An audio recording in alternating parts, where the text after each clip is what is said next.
So I'm currently here in the city of Turin, Italy, also known as Torino. And behind me is the Po River, which is the largest river in Italy by volume and also I think by length. I don't know, I'll double check that, but I think it's the largest river in both aspects. And this is the city where I'm taking a break. I have a friend here who's hosting me. Thank you, Beatrice, if you ever watch this. Beatrice, I appreciate it. If you ever make it to New Mexico, you could always come visit me for sure. But yeah, I'm using this time here to kind of just like decompress because I've done an incredible amount of travel in a short period of time, which I don't really recommend to anybody to do this thing unless you're crazy, I guess. And I don't know. I guess I set out and in my mind I was like I just wanted to experience all these places I haven't been in Europe, all these different countries that I haven't been to. And it just it, I don't know, I guess in a lot of ways it has given me a way of sampling every place and kind of picking where I want to go spend more time and like learn more about in the future and study more of like a culture or language. So I think like it's supposed to, the country counting actually in my head I thought, well, it's kind of like a sampler plate, so it's like there is probably not going to be a chance I'm ever going to see some of these places again. And there's definitely like gives me the opportunity to go back to certain places that I really want to go back to, that I had really enjoyed my time there, and just the culture and exploring the place, and just had a really good time with the people, just chatting with everyone and getting to know like the history of a place and just the vibes of a place, really, just being able to relax somewhere and just meet people who are just chill, I don't know. But I think there's definitely a quantity versus quality sort of aspect to this, and I think the whole country counting thing, when I was telling some of like my friend Beatrice's like Italian friends about going to like a country like San Marino, they're like, why would you ever go there? They thought it was ridiculous because I think here it's portrayed as like some sort of like tax scam place or something like that. I don't know. It's kind of like the Cayman Islands in the States where like Italians go and register there so they don't have to pay taxes and such. But I don't know. I mean, I think it's worth a day visit for the small countries. If don't center a trip around a place like San Marino, but if you're in the neighborhood, I think it's worth going to, for sure. Uh, Same thing. Like I told them, I'm going to Monaco next. It's on the list, and Andorra. They're like, why? And I'm like, well, it's part of the list. I don't know. And it's probably going to be the same sort of thing. It's like if you're in the region, like check it out. It might be worth it. Go pop in, see what it's about for a day, and pop out if you happen to be there. But maybe don't center a trip around this. And unless you're like a geography weirdo like me, I mean, I really am into like weird little micro countries like that too. So I feel for me, it's kind of cool just to see like I don't know, see like the weirdness of such a small country. Like, how did it come to be? Like, what's it like now? Why is it still like operating to this day? Like, what's the purpose of having a country that's like a few square miles? But for my personal personality, it's worth it, I think. But if you're traveling to really get to know like a culture and a place and like enjoy like the food and everything like that, maybe don't bother with those like countries. I don't know. Sorry, San Marino, you're beautiful. I love you. Same thing. Vatican, you're in Rome anyways. I'm not gonna include Vatican in that list. I guess I'll find out about Monaco and Andorra. I haven't been there yet, but we'll see. See what that's like. I mean, Nice is close. Andorra is actually gonna be the one that's really gonna be making me go out of my way. So I hope Andorra, you show me some cool stuff and make it. I could be like, you have to go to Andorra, but like right now, I'm kind of like, it'll be cool. It'll give me a reason to. I haven't been in the Pyrenees region, so it gives me an excuse to say it's like cool. I got to go to the Pyrenees and it happened to be Andorra, you know. So if you're interested in going to that region of Spain or France, why not stop in Andorra? I guess there's ways to justify that sort of travel in a way. I'm also going to Luxembourg, so a lot of people were like, "Why?" And I'm just like, "Well, maybe there's something to it. I don't know. We'll find out." I only have a day there, so I don't know like how much I'm gonna really get to know the place. It's the most expensive place right now that I booked for like lodging, because they really don't have too many options for lodging for people who are traveling on a budget. I don't know. I think they're not really trying to attract like budget travelers. They just want like the business travel people to go there, I suppose. I don't know. But yeah, it costs me quite a bit to stay there, because I budget about 50 euros a night, which is about 60, 65 US dollars. So I try to keep it under 50 euros. So if I get a place for like 30 euros to 40 euros, that's great. It helps my budget out a lot. So I could not find anything like that in Luxembourg. So I'm paying like almost triple that, like a normal, just to stay like in an average hotel. So, but I think in regard to the quantity, I did get to experience like places like Bosnia, which I want to go back to, and like the culture, like Slovenia, Croatia. I think Slovenia and Bosnia are like the two that. Croatia is cool. I really like Croatia. I definitely want to go back there, but now I think after going to Bosnia and Slovenia, I really want to study like Bosnian, Serb, Croatian language, so I could kind of understand, and it helped me like get a toehold in like the whole Slavic culture too. So I definitely want to study that language and get to like know that place better, because I really felt like the people there were really cool and interesting. And Bosnia is like amazing. I don't know if you're from New Mexico or from the West. I guess it kind of has that vibe to it. It's like kind of has like a Wild West vibe to it, and yeah, it's just really cool looking place. Really friendly people there. I'm glad on this trip though I've had the opportunity to visit places that are like off the beaten path. I guess they're not like I'm going to some like major places. I went to Rome for like a day. I'm going to Barcelona, but I'm going to places that are like not heavy on the tourist trail, which has been nice. You get to see a lot more and experience a lot more. And it's not like the crushing crowds.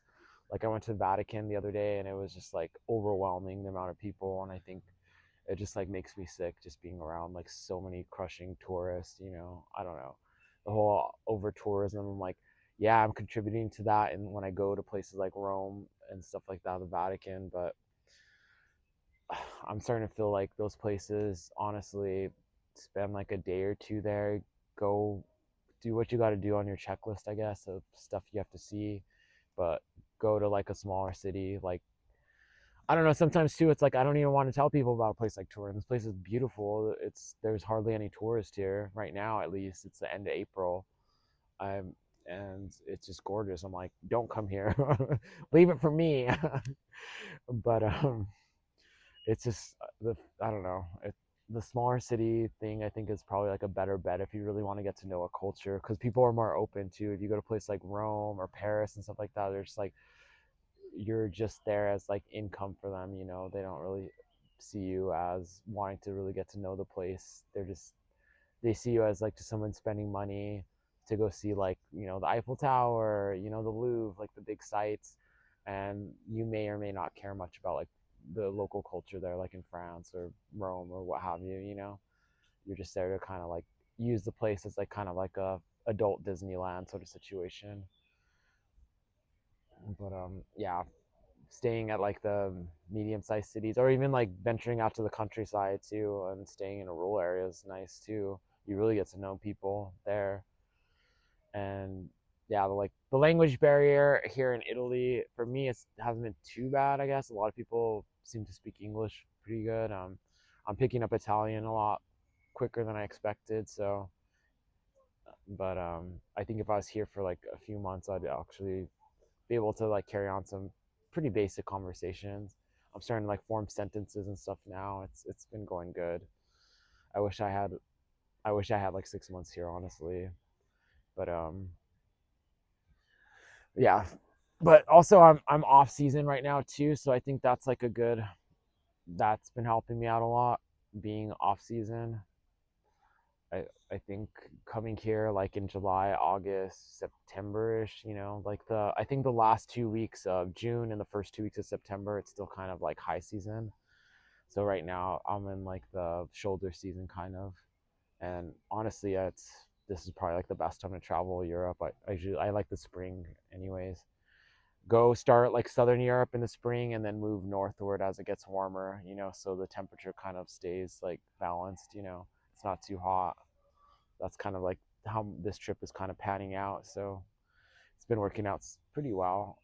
I mean, I started in Iceland though, so I don't know. That was like freezing. Who would have thought Iceland's cold? um, yeah, but yeah, places like Iceland too. Um, Definitely need a budget well for that one because it is an expensive country. And yeah, keeping on budget too is been okay here. It's like basic like food and stuff. The groceries are seem to be cheaper here than in the States and higher quality. So, and you could also get like snacks and sandwiches and just stock up on stuff there. Like sometimes I have to like take a day off of like eating like at a restaurant or something like that because it's just like heavy food. Like cause the restaurants serve you like very rich food, so it's nice. But some days I just need to like eat like some fruit and veg and like some yogurt to keep my like system okay. And so yeah, that's a good way to stay on budget too. Is just like going to the grocery store. There's also like pre-made sandwiches and like salads and stuff like that at the grocery stores that are pretty good quality. So it's you really can budget.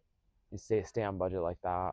And here though, they don't really do like the big American style breakfast. So if you go out and have a coffee and like a croissant, that's like 3 to 5 euros, which is like $5 or something. So you could have like a cheap breakfast every day and maybe save go eat like a nice lunch. Or I usually do like a thing where I go eat like a basic where I grab like some food at a grocery store or something like that, or eat something small, and then I'll have my big meal for like a dinner or something like that. Dinner or lunch, like swap it out. So that's been kind of like working out for me. Um, and also like I've started. I think I'm already like 20 days into my Eurail pass, so that's kind of interesting too. Just the how that's been working out. I feel like the Eurail system is pretty good. It's for me. It's I think the planning the big stretches where you have to use like seat reservations and stuff like that, you lose a bit of flexibility. But if you're like say like I'm in here in Turin and I want to go to like a neighboring city that's like nearby, or even like Switzerland or France or something on a regional train, I could just go tomorrow and jump on a train. Just just book it like that. If I want to book like the high speed rail, I might be able to get something, I may not. So there's a bit of trade-offs there where certain trains you have to book, there may be availability, there may not be availability, it just depends. But so far it's worked out pretty well. And luckily I was able to get the pass on sale, like on a Christmas sale. I think I paid like 850 US dollars for 3 months of rail travel here in Europe, which is great because who knows, I don't know, with the whole conflict right now and with the Iranians, and the people are talking about having like fuel shortages and such. So at least I'll be able to travel by train, not have to worry about that.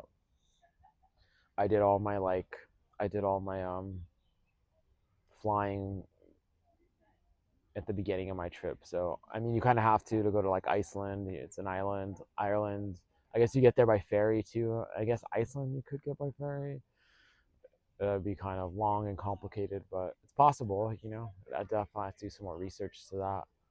Ireland, you could connect to the UK by ferry. I think you could also go to like Spain. I'm not quite sure, but like not using the Eurail, you couldn't. I guess I couldn't use it in Iceland. I could have used it in Ireland, I guess, but the train tickets there were so inexpensive that I was like, it really didn't add up for me to do it because I only used one train and it was like 10 or 15 euros or something like that. So it really was not worth it for me to start it then. So, and Malta, I can't use Eurail. There's no trains on the island, so I had to wait till I got to Sicily, and it worked out there. So, yeah, the trains in Italy have been really good so far too. I mean, as far as the pass goes, they just like scan the it like produces a QR code like you get in like a tickets now for like a when you put it like in your Apple Wallet or something like that, or your digital wallet. So you just pull it up and they scan it, or sometimes they just look at it like, oh, Eurail, whatever, and it's good. But when you make the seat reservations, it gives you an actual ticket. So you'll have your ticket. They might ask for the Eurail pass, but they might not. I don't know. It depends on like the company or the country you're in. And sometimes too, it's like you could find pretty good deals whenever if you don't make seat reservations, you can go to the rail station, and they could find like cheaper seat reservations at the rail station. So you look online, and you could just put your rail pass information to there, and you could find cheaper tickets like outside the Eurail system. I didn't really know how it worked, so I just booked most of my stuff through the Eurail thing. It's simple using like the app and everything like that. So, but they charge you like a small convenience fee. It's like €2 or something like that on top of whatever price of the ticket is, I guess. But I think altogether in reservation fees for Eurail, I've spent close to like I don't know between 150 and $200. So altogether, I think I've spent on train travel like $1,000. But I've been traveling for like a month already, and I still have 2 months left on it. So I'm gonna do like a URL calculator at the end of this journey, so I could share that with everybody to see it if it's worth it. I think based on like my calculations, I have like a spreadsheet on Google Sheets, and already I think I'll hit break even at month 2. So basically, my last month of travel will be like free. I will have maybe got like an extra $500 worth of travel. It's kind of hard to like do the math too, because sometimes like if you count like, hey, I'm leaving on this train tomorrow or whatever, that's gonna cost like 150 euros. Do I count that? I don't, because if that's the case, then yeah, I save like thousands of dollars.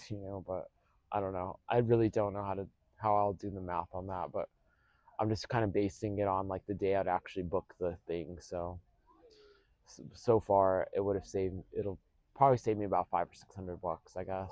But I don't know. It's been good. I think I recommend Eurail if you're doing like long term travel. If you're doing the 3 month pass and you get it on sale on like one of the sales they have during like Christmas and stuff like that, it definitely works out. And they have like other packages too. I think you could do like a few weeks like national. So if I was just staying in Italy, I could use it just in Italy for like a month or something like that, and it's like a lot cheaper. I think it's like 200 or 300 bucks. And if you're doing like slow travel, like on the regional trains, yeah, it's because I don't know. I think the regional train tickets aren't too expensive. I should look up. So I'm going to like a neighboring town, like near the mountains, and then on Monday or Tuesday, and I'm gonna see what the price is there. I didn't really look that up. I just booked it on Eurail because you could be like, if it's a regional train, it doesn't require seat reservations. You could just book it. So I was like, why not? I'll just go. Like my friend was telling me, it's like cool. Just go check it out. Should be good scenery and stuff. So I will do that. But no, like I think this place is like the perfect place to take my like 1 week break from my travel. It's my vacation from my vacation, I guess, or my Euro Dash 26 trip. So this is my little peaceful break, which I really appreciate. And yeah, like I said, just Italy has been great. Everybody is really hospitable, friendly.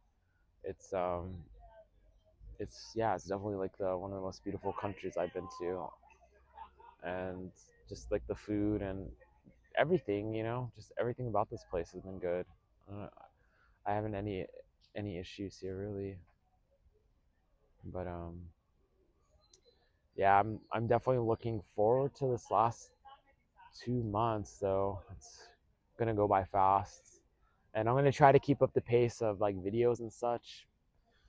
I've been putting out like a daily video, and I'll probably keep doing that, even though I'm here in Turin, I'm gonna do like a day here in Turin tomorrow where I kind of check out some of the museums and like all the the usual stuff. Maybe I'll do like a walking tour, and then I'll probably go to like a couple of the neighboring villages on a train trip. So, and I'll just do that. I know like a lot of people like the train journey stuff, so I'll definitely check that out.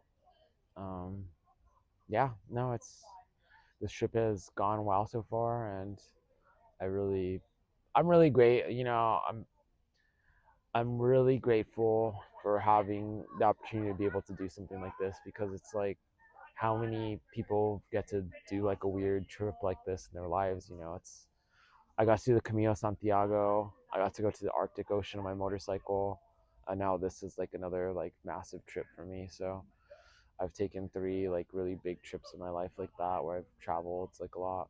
I guess I've done one in Mexico where I traveled for like about 2 months in Mexico, and that was really cool too. So I'll throw Mexico in there. I've done like Mexico travel and I guess when I got out from Kosovo, I did a trip through Central America for about a month and a half or something like that too. So I've had some massive trips, but this is definitely right now. This is like top three of my trips so far. So I would say my top trip has been the Arctic Ocean trip when I took my bike up there, and the Camino is number two, I would say, and this is so far number three in my like great trips. So we'll see. It could be number one by the end of this. Who knows? Maybe I'll have the best time of my life in Hungary or some other country. Um, I do want to go to places like Ukraine, but I mean, I'd like to go visit Russia like one day, but given all the conflict and everything, it's sad we live in a world right now that seems like it's on the brink of war and violence and just nonsense, fighting for I don't even know what, just it's just craziness.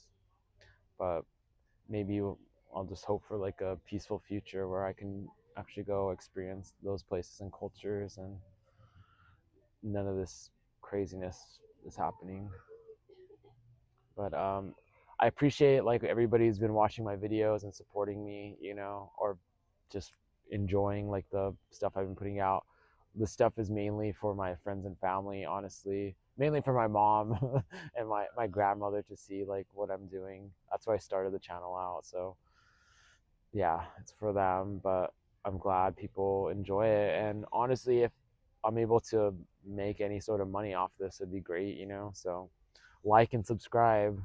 If I hit 1,000 subscribers, I think I could get monetized at this point. So I'm close to 100 now. So I see 900 more subscribers, and I could get monetized. But yeah, spread the word. If you like the content that I'm putting out, just share it, and yeah, just share with your friends, family, whoever likes travel stuff, and I'll do my best to improve the quality of the content and continue on doing it. I try to for me it's like helped me stay kind of like sane too. So it feels like I'm sharing I feels like I'm traveling with my family. So I really appreciate being able to share with them, and I know that they're like watching this stuff. So um yeah, I don't know. I think you everyone should if you everyone should share this if they can. I'd really appreciate it. And yeah, just do your best to subscribe to me and share with your friends and family to subscribe to. So it would be good. But yeah, I'm here for the next 6 days, so you'll see a lot of the city.